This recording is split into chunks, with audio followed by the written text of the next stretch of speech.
दोस्तों, आज की जो मैं यहाँ सच्ची घटना आपको सुनाने जा रहा हूँ, वहाँ एक मासूम सी बच्ची की है जो एक प्राइमरी स्कूल में पढ़ाई किया करती थी और जिसकी उम्र महज 12 साल की होती है।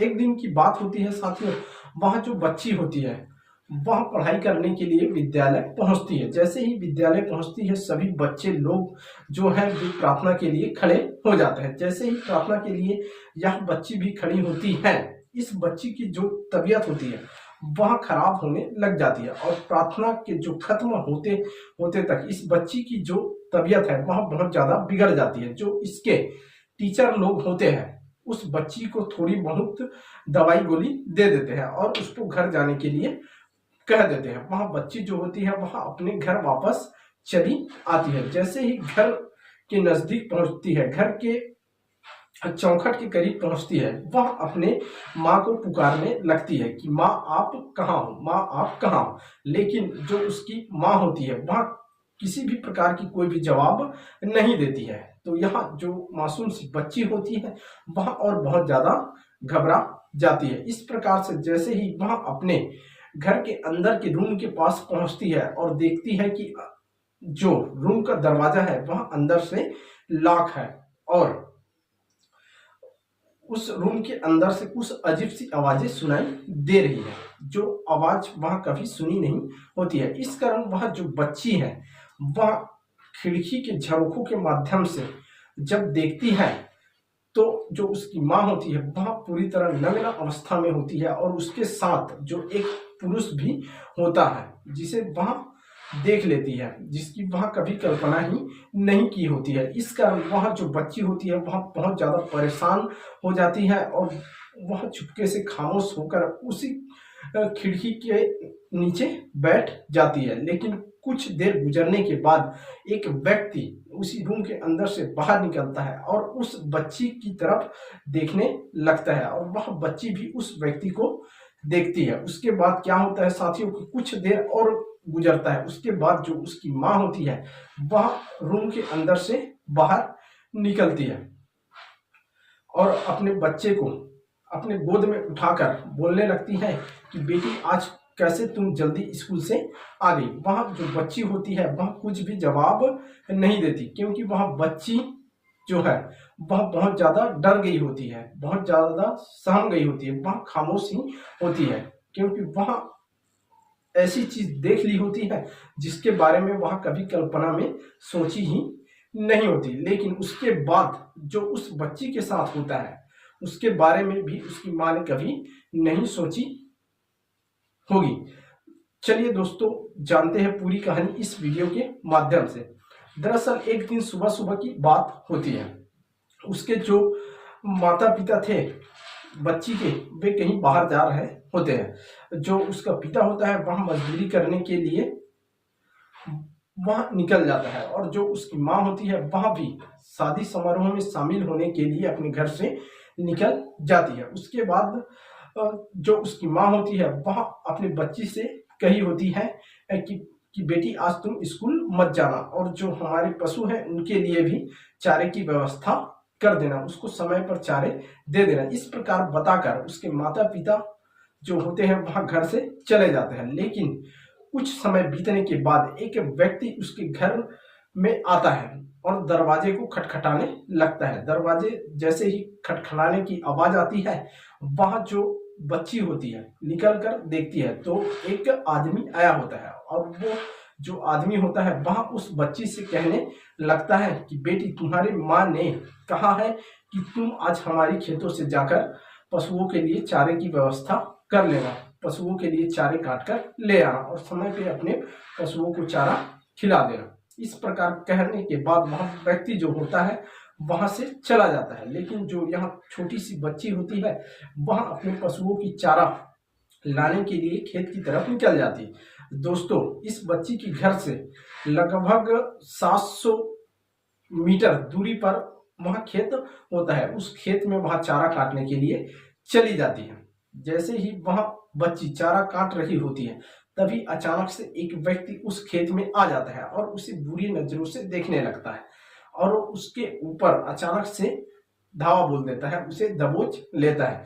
जैसे ही उस बच्ची को वह आदमी दबोचता है तो वह बच्ची कहने लगती है कि अंकल आप ये क्या कर रहे हो, मुझे कुछ समझ नहीं आ रहा है। तो वह जो व्यक्ति होता है उस बच्ची को डराने धमकाने लगता है, उसे मारने पीटने लग जाता है और उसे कहता है कि यदि तुमने चिल्लाया तो मैं तुम्हें मार ही डालूंगा। इस प्रकार से वह व्यक्ति जो है उस बच्ची को उस खेत से उठाकर किसी दूसरे खेत में ले जाता है और दूसरे खेत में जैसे ही ले जाता है उसके साथ और बहुत ज्यादा मारपीट करने लगता है और धीरे धीरे उस बच्ची के तन से पूरे कपड़े को उतार देता है और उसके साथ दुष्कर्म जैसे क्रिया को अंजाम देने लगता है। जैसे ही वह व्यक्ति उस बच्ची के साथ दुष्कर्म करने लगता है वह बच्ची और बहुत ज्यादा चिल्लाने की कोशिश करने लगती है, इधर उधर अपने हाथ पैर मारने लगती है। वह बच्ची जो होती है जैसे ही अपने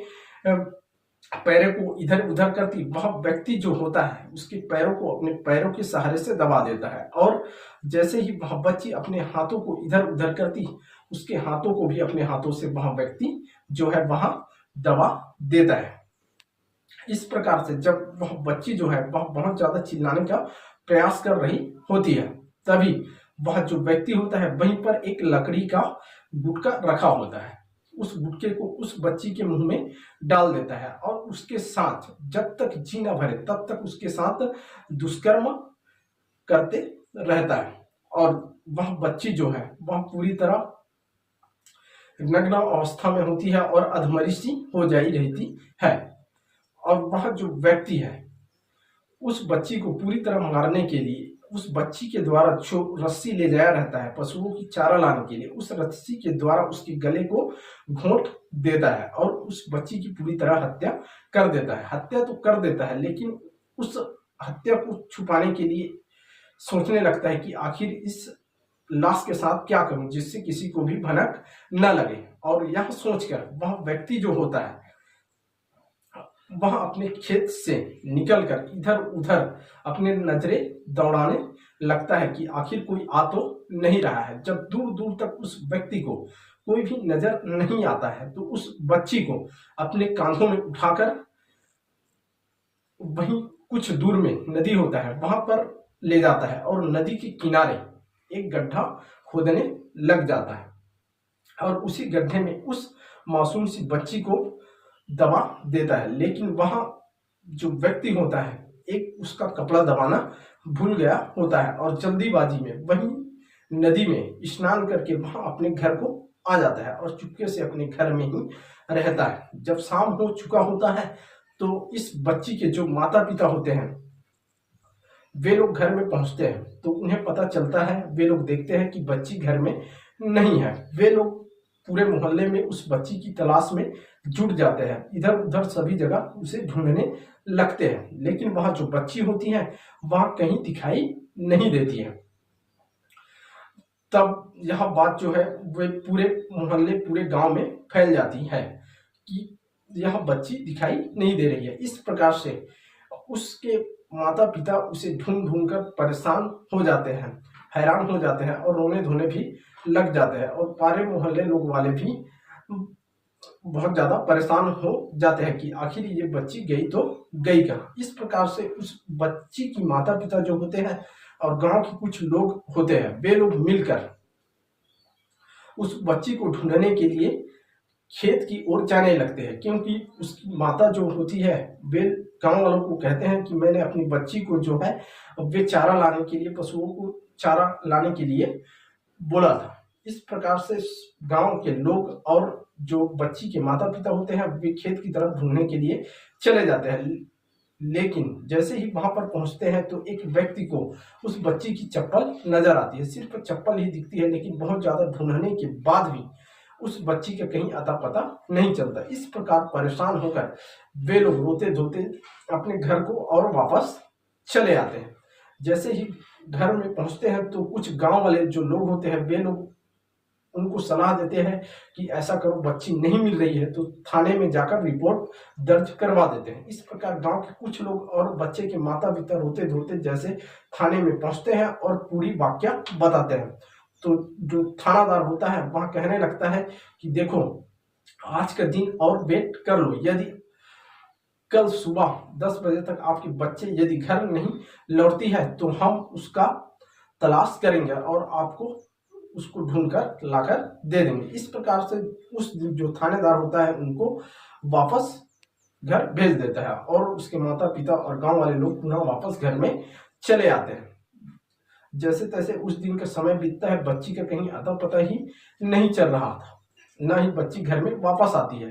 तो जस्ट अगले ही दिन वे लोग थाने में और चले जाते हैं और थानेदार को कहते हैं कि हमारी बच्ची वापस ही नहीं है। इस प्रकार से उस बच्ची का गुमशुदगी दर्ज वह थानेदार जो होता है वह कर लेता है और ये जो बच्ची के माता पिता होते हैं वे लोग 4 लोगों के खिलाफ केस भी दर्ज करवा देते हैं।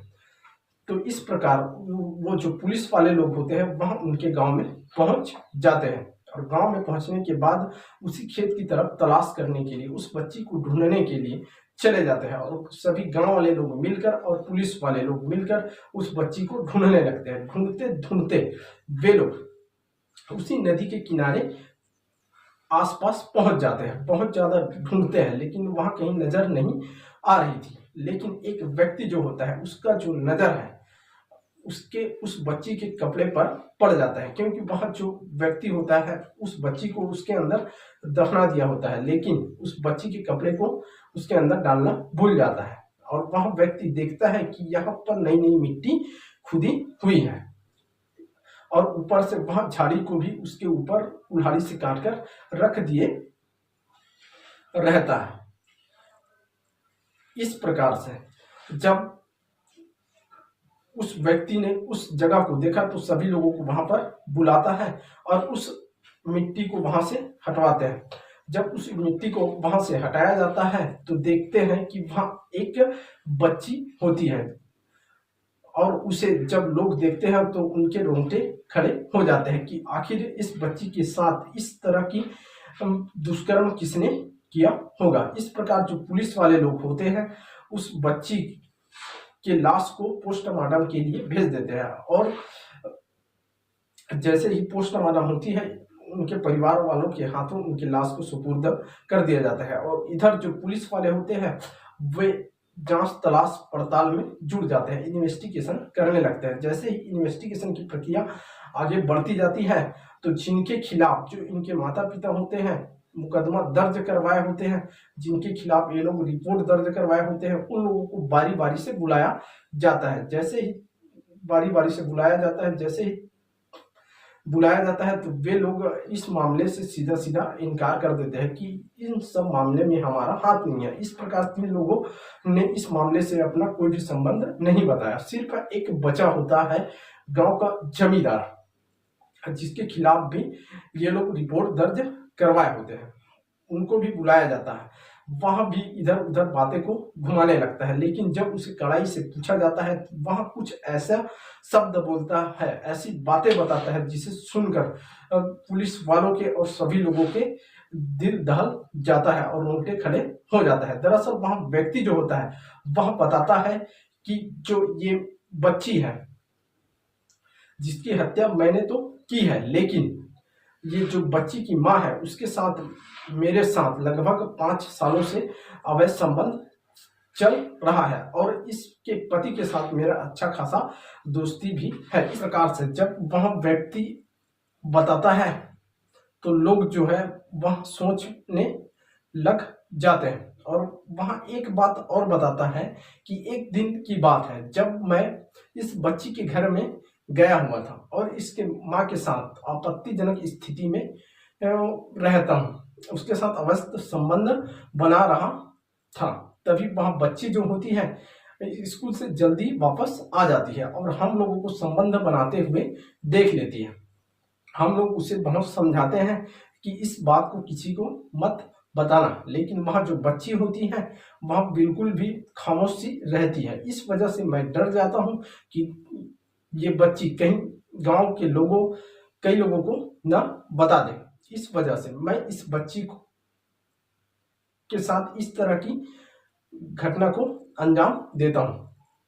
और दोस्तों इस प्रकार जब वह पुलिस लोगों के सामने बताता है तो उचित धारा लगाकर गिरफ्तार कर लिया जाता है। और जो इस बच्ची के परिवार वाले लोग होते हैं, वे लोगों का कहना है कि इस बच्ची के साथ सिर्फ एक व्यक्ति ही नहीं बल्कि और लोगों ने ही दुष्कर्म किया होगा। पुलिस वाले बताते हैं फिर भी वह नहीं मान रहे हैं कि एक व्यक्ति इसके साथ इस तरह से हरकत नहीं कर सकता। इस प्रकार से यह मामला जो है कोर्ट में अभी तक चल रहा है। दोस्तों, इस घटनाक्रम को सुनाने का हमारा उद्देश्य ये नहीं है कि किसी की भावनाओं को ठेस पहुंचाना या किसी के दिल को दुख पहुंचाना। इस घटनाक्रम को सुनाने का हमारा उद्देश्य है कि आप लोग सतर्क रहे और इस प्रकार की किसी भी तरह की अवैध संबंध से बचे रहे, ताकि इस प्रकार की घटना जो इस बच्ची के साथ घटी वो आपके किसी प्रियजनों के साथ न घटे और आपके परिवार में किसी के साथ न घटे। तो इस कारण आप स्वस्थ रहिए, सुरक्षित रहिए, सतर्क रहिए। मिलते हैं इसी प्रकार की नई और सच्ची घटना की कहानी के साथ। तब तक के लिए जय हिंद, वंदे मातरम।